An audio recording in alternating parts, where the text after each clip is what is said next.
जनाब इस टाइम जो हमारे क्रिएटर हैं वो पिच तैयार कर रहे हैं और हम आपको दिखा रहे हैं कि पिच कैसे तैयार की जाती है। बड़े बड़े पंखे मंगाए गए हैं और घास काटने वाली मशीनें मौजूद हैं, रोलर मौजूद है। तो अकॉर्डिंगली जैसी भी पिच बनानी हो उसके लिए जो जो इक्विपमेंट दरकार होता है वो इस टाइम पिच पे मौजूद है।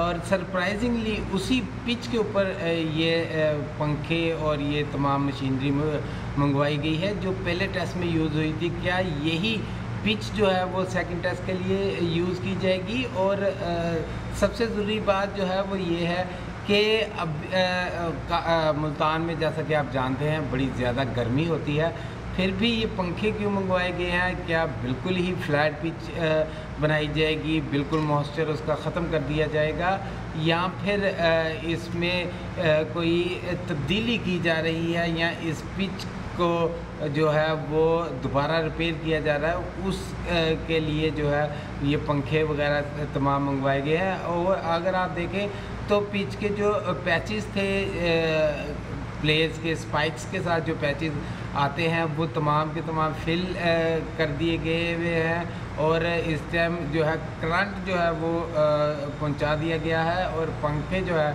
वो इस पिच पे लगाए जा रहे हैं। तो पिच कैसे तैयार करते हैं? हमारे जो पिच के एक्सपर्ट हैं जो ऑस्ट्रेलिया से स्पेशल तैयारे पे मंगवाए गए थे, जिनकी अभी तक की जितनी भी पिचेस हैं वो तमाम की तमाम पाकिस्तान के अगेंस्ट गई हैं। या एक मुझे ये बात समझ नहीं आती कि ये ब्रीफ से ही कर नहीं पाते, या हमारे जो प्लेयर्स हैं या हमारी मैनेजमेंट है जो उसको एग्जीक्यूट अच्छे से नहीं कर पा रही। गैरी क्रिस्टन और जेसन गिलिस भी दोनों ही बड़े सीनियर जो हैं वो ऑस्ट्रेलियन प्लेयर हैं और साथ में अगर देखा जाए तो बड़े ही एक्सपर्ट हैं कोचिंग की। अगर बात की जाए तो कोचिंग में बड़े अपनी एक एक्सपर्टीज़ रखते हैं, वो भी अगर इन चीज़ों को एग्जीक्यूट नहीं कर पा रहे हैं तो यकीनन दोनों के दरमियान कुछ ना कुछ गैप जो है वो मौजूद है। जो ग्राउंड मैन है और जो हमारे कोचेज़ हैं वो या तो पिच की जो ब्रीफिंग है उसको इजी नहीं लेते हैं, या फिर हमारे जो क्रिएटर हैं वो अच्छे तरीके से जो है वो ब्रीफ नहीं कर पा रहे हैं। ये बात कुछ समझ ही नहीं आ रही, कुछ हज़म नहीं हो पा रही कि जो वो कहते हैं पाकिस्तानी मैनेजमेंट जो है टीम की वो उसी अकॉर्डिंगली प्लान करती है, लेकिन नतीजे जो हैं वो फिर भी पाकिस्तान के अगेंस्ट जा रहे हैं। तो पिच के ऊपर जो है वो छोटे रोलर भी चलाए जा रहे हैं और एक बात की समझ नहीं आ रही कि इतने हॉट वेदर के अंदर ये पंखे क्यों लगाए जा रहे हैं। इसका मतलब ये है कि पिच जो है वो बिल्कुल फ्लैट पिच होगी सेकंड टेस्ट की, या फिर इसमें कुछ ना कुछ स्पोर्ट होगा बॉलर्स के लिए। स्पोर्ट पिछली दफ़ा स्पोर्ट मिला था तो पाकिस्तान जो है वो 200 नहीं कर पाई, और अगर इस दफ़ा स्पोर्ट मिली तो क्या होगा फिर? नहीं, वो स्पोर्ट इंग्लैंड को ही मिला था, पाकिस्तान बॉलर्स को क्यों नहीं मिला? इंग्लैंड ने भी तो 800 स्कोर। सर इन भाई साहब ने कहा था कि दूसरे दिन क्रैक खुल जाएंगे, चौथे दिन क्रैक खुलने जाके जब हमारी बारी आई तो क्रैक्स खुल गए और पाकिस्तानी बैटर्स को समझ ही नहीं है। भी इसी तरह इसी वजह से लगाए जा रहे हैं कि पिच ड्राई हो जाए और क्रैक्स खुल जाए और हम टॉस जीते। हाँ, अगर वो जीत गए तो फिर क्रैक क्या पूरी टीम खुल जाएगी।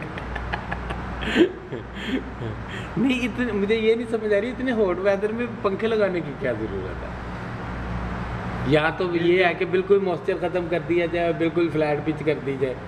जो हमारे लोग वीडियो देखते हैं, जो हमारे सब्सक्राइबर्स हैं, व्यूअर्स हैं, वो हमें कमेंट्स में बताएं हाँ, कि ये पंखे लगाने की वजह क्या है, वो हमें कमेंट्स में। और फिर देखिए अभी जो है वो एक दिन आज का और एक दिन कल का बाकी है, और अभी से पंखे और जो है वो रोलर साथ में जो है वो लगा दिए गए हैं, उसके ऊपर मुसलसल रोल किया जा रहा है। इसका मतलब तो यही है कि इस पिच का जो मॉइस्चर है ना वो बिल्कुल ख़त्म किया जाए ताकि बिल्कुल ही फ्लैट पिच हो। और ये आगे 800 पाकिस्तान को लगा, 800 प्लस, ये दफ़ा फिर 1000 प्लस लगेगा। जो इंग्लैंड पहले बैटिंग करती तो 1000+ ही होना था, वो तो उन्होंने डिक्लेयर कर दी ना, 7 आउट पे डिक्लेयर कर दी। अगर 1000+ की होती तो एक तो वैसे भी अभी भी रिकॉर्ड है कि पाकिस्तान पहली दफ़ा 700+ रन करके भी हार गया और पाकिस्तान के खिलाफ 800 रन हुए जो पाकिस्तान से चेंज नहीं हो पाए 2 इनिंग्स में भी।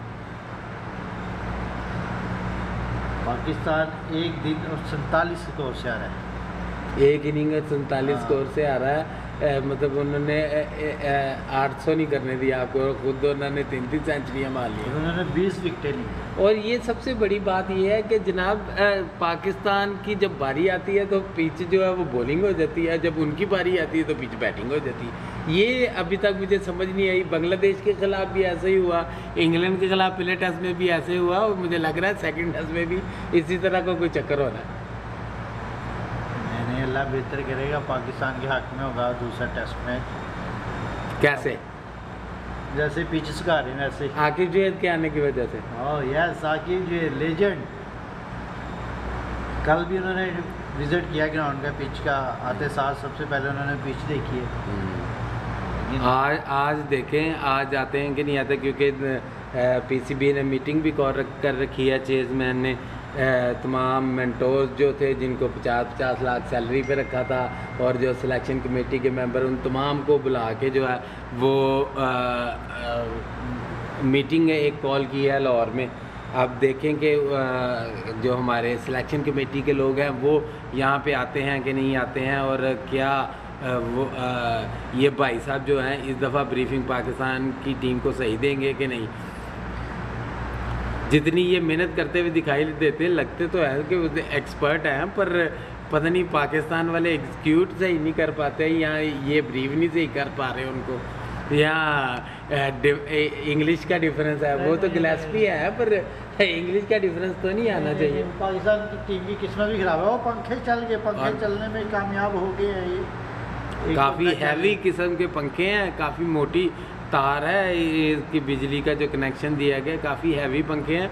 और मुझे लगता है इस दफ़ा ना उसने कहा कि भाईजान मैं ताड़े से नहीं रहना, मैं तुम पेची आंदी बना के देनी, तुम मेरे गल ही ना कोई कर सको।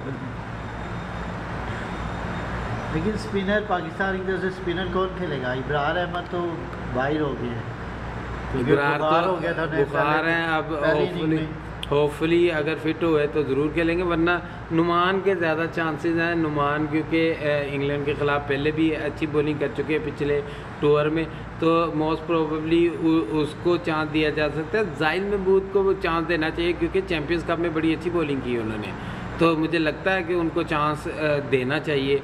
और देखिए आकिब आए हैं तो आकिब मुझे लगता है कि जो है ना वो नए प्लेयर्स को इंडक्ट करेंगे और पुराने प्लेयरों को कहेंगे जनाब रेस्ट कर लो, 6 टेस्ट तुम हार गए, हर टूर जरा जलील कराते तो थोड़ा रेस्ट कर लो, कोई नवे प्लेयर ट्राई कर लो। नहीं तो आपका मतलब पुराने प्लेयर बाबर आजम, रिजवान, शाहीन और कौन है, साइमी, 4 प्लेयर, ये 4 प्लेयर तो कंफर्म जो है रेस्ट पे जाएंगे। दूसरा टेस्ट मैच नहीं खेल रहे, नहीं खेलेंगे, मुझे नहीं लगता है। हो सकता है कि इमाम वापस आ जाएं, कामरान गुलाम वापस आ जाएं, क्योंकि दोनों 4 रोज़ा जो मैचेस हैं वो अच्छे खेलते हैं। और मुझे सरप्राइजिंगली ये भी लगता है कि शायद साहबजादा फरहान को भी चांस मिल सके, क्योंकि उन्होंने डोमेस्टिक में जो 4 रोज़ा मैचेस हैं उसमें बड़ा अच्छा परफॉर्म किया हुआ, बड़े लंबे अरसे से परफॉर्म तो किया। शायद इनकी जगह बॉलर कौन होगा? मीर हमजा होगा, मीर हमजा हो सकते हैं। मुझे